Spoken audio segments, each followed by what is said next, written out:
Hey guys, so it's 4:30 in the morning and we're gonna make chicken pot pie. But not just any chicken pot pie, we're gonna make vegan chicken pot pie.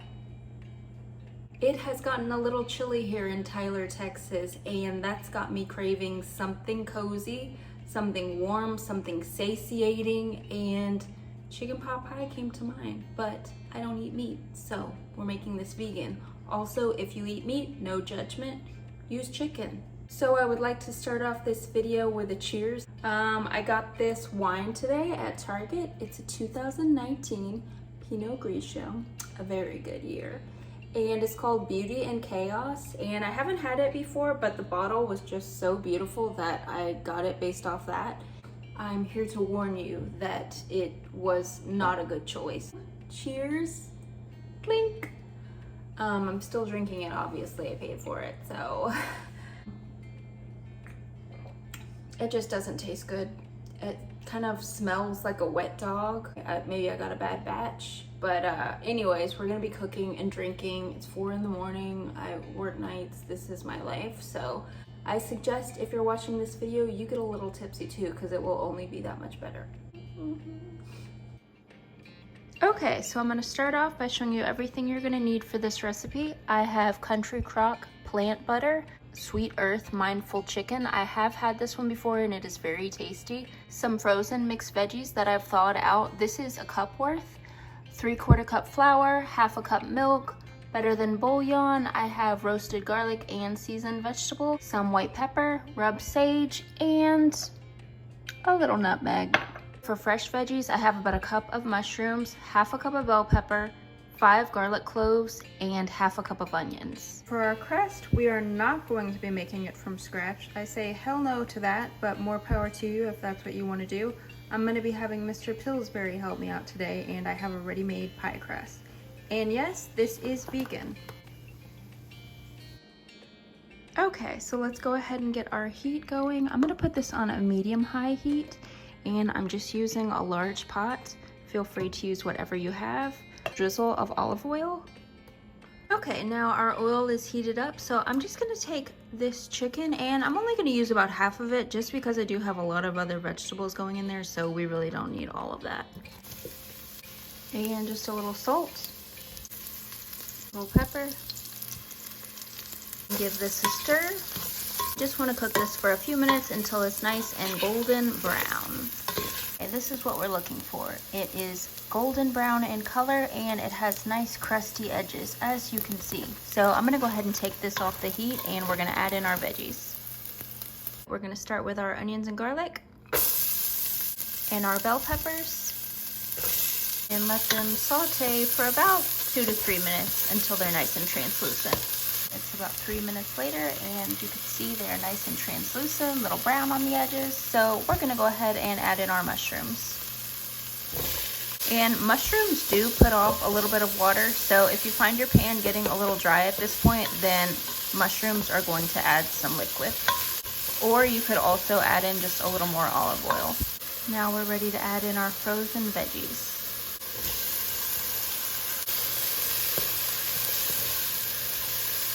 Salt, pepper. Now I'm going to add about 2 tablespoons of butter. Let that melt down. Ooey gooey goodness. Gonna turn the heat down just a little bit. And at this point, I'm gonna go ahead and take my flour, and I have 3/4 cup, but I'm probably gonna end up using a little less, but I just want to coat everything that's in the pan because that's what's gonna create a nice gravy whenever we add in our liquid. So just a little flour, and you can always start with less and add more. Just want it coated. I'm gonna add in a little more. So you can see it's not quite the full 3/4 cup, but it's also a little more than 1/2 cup. And that is because I like mine very thick and gravy-like. So if you like yours a little thinner, then this is where you would use less flour. And you just want to stir it until all of the flour is gone. And then we will add in our milk.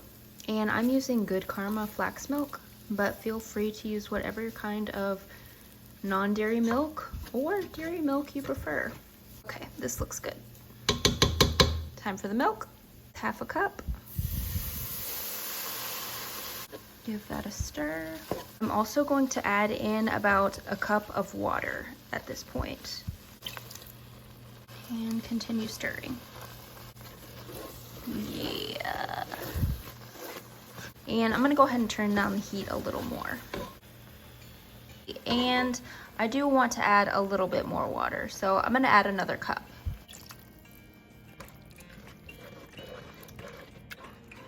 Now it's feeling like a chicken pot pie. So we're gonna add in the chicken.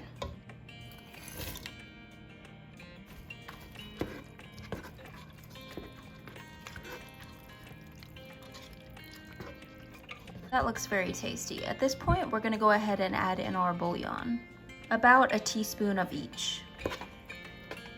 And I just like to dip it in to get it to melt off the spoon.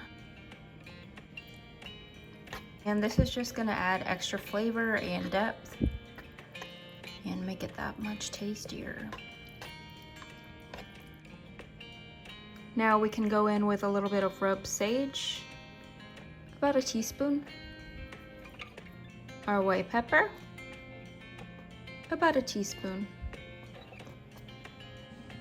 Okay, lastly I have our nutmeg, and I know that sounds funny for a chicken pot pie, but I don't know what it is about nutmeg that just brings out this zesty flavor. Just try it out, you'll see what I'm talking about. Maybe a quarter teaspoon, but do it to taste. If you don't want to add this in, feel free to omit this. It just adds a little extra kick. A little bam, if you know what I mean. This is what we're working with at this point. It is ooey gooey, it is thick, it is chicken pot pie. Now we just need to prep our crust. Okay, we've got our crust. I'm just going to gently unroll it. I like to work with it straight out of the fridge, just because I find it's easier than if you let it sit out, it gets too soft. To get the size of crust I need for this particular bowl, I'm just going to take this bowl, plop it down, and cut a little circle around it. And it's gonna create just the right size crust. And if you like a little extra, then feel free to cut extra. You're just gonna cut a larger circle, but I find this is just the easiest way to get the right size. All right, now we're ready to assemble these babies. So we're gonna take a very healthy, hearty serving of this gooey goodness and drop it in. Very important that you screw up the presentation and scrape it along the sides, just like I did.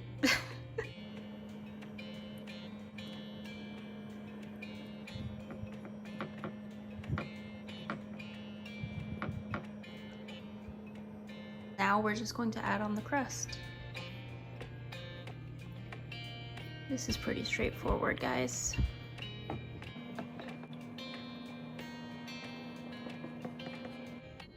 Look at that, how cute. So I'm just gonna be heating up this guy for me to eat tonight, and I'm gonna save the other two for later in the week. I will be using my air fryer to cook this, and that's just because it's very convenient. I don't wanna heat up my whole kitchen, and it's going to get the job done just fine. So, got this off Amazon if you're interested. It's very good, highly recommend. I am going to start on 370 and I'm going to go for about 20 minutes. And then we'll check it and see where it's at. We want a golden flaky crust, obviously. Golden brown. That cooked in about half the time that I thought it would. So it was at 375 for 10 minutes and that looks perfect. I really want to stick my finger right in the middle, but I'm not going to because I know it's gonna hurt. Okay, so I was going to let this cool down, but I couldn't because I'm too impatient. So this is going to be piping hot. I don't recommend this at home, kids, adults. But I just couldn't resist. I don't feel like, oh, I don't feel like letting it cool down. So you want to get a bite that has a good amount of crust and filling. This is very hot.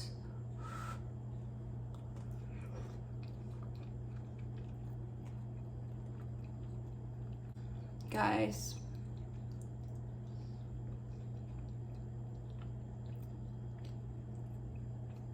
that is delicious.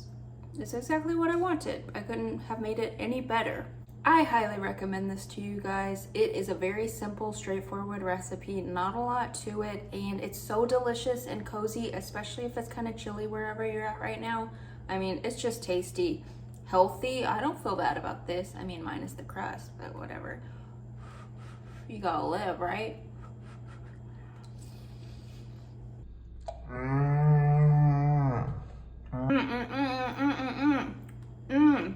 I don't know what else I can say, guys. You need to make this. If you enjoy, which you will, then like and subscribe. And I'll see you in the next one. Bye for now.